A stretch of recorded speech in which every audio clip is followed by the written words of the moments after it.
In a way, we've had it made here in America in terms of physical defense. We've got a great big ocean to our left, another great big ocean to our right. It's very unique in the world. Much of the world is extremely crowded. That's why much of the world is a bit more internationally minded than we are. And too often, we let the fake news tell us what's happening internationally. They are so wrong about what's happening between Hamas and Israel. They're trying to present this as there are two reasonable sides here having a dispute. Israel, the aggressor. That is not true. This is good versus evil. As simple as that. Good versus evil. Israel is our friend and ally. Hamas, meanwhile, it's a terrorist organization. They are committed to the destruction of Israel. They are corrupt. They are homophobic. They are terrible on human rights. And yes, they have used children as human shields. But why does the fake news all the time try to present this as if they're co-equal sides having a dispute? Just see all these innocent people dying on both sides. And I want to bring you two perspectives from either side of this conflict. To have a level of hopelessness on both sides, you know. Both sides seem to be fighting to restore status quo. A week of accelerated warfare later, fear, death, suffering on both sides.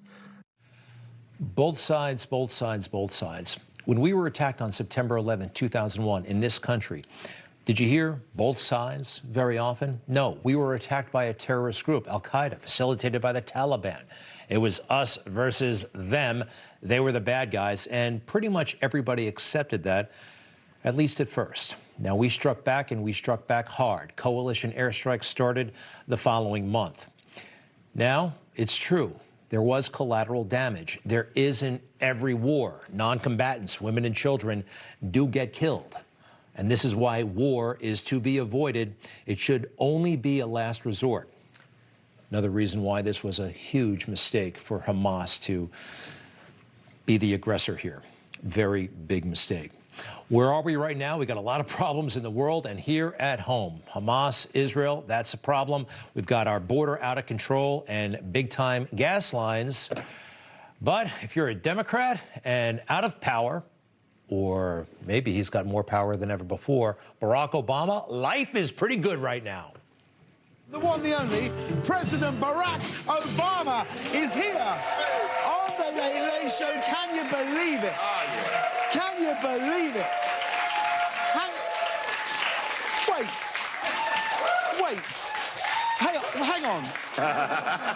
All right. He's having the time of his life, selling possibly, what is it, the 7th or 8th book about himself.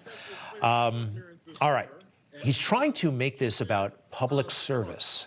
It's not. It's about him. But here's his official version of what's happening right now.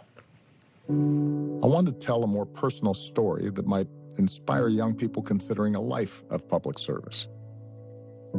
How my career in politics really started with a search for a place to fit in, a way to explain the different strands of my mixed-up heritage, and how it was only by hitching my wagon to something larger than myself that I was ultimately able to locate a community and purpose for my life. Me, my life, my this, my that.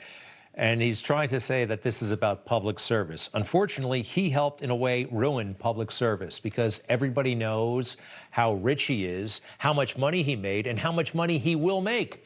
You know, when he was president, he made $20 million. Did you know that? No. I didn't either. 20 million when he was president, book sales, that kind of thing. And he is on track to becoming the first billionaire ex-president ever that we've ever had. This will keep him on private jets and hanging around with spectacular people like Richard Branson. Now, you could say that's all well and good. I mean, what's the problem? Well, this is a problem because others in public service think they can do the same thing. Andrew Cuomo.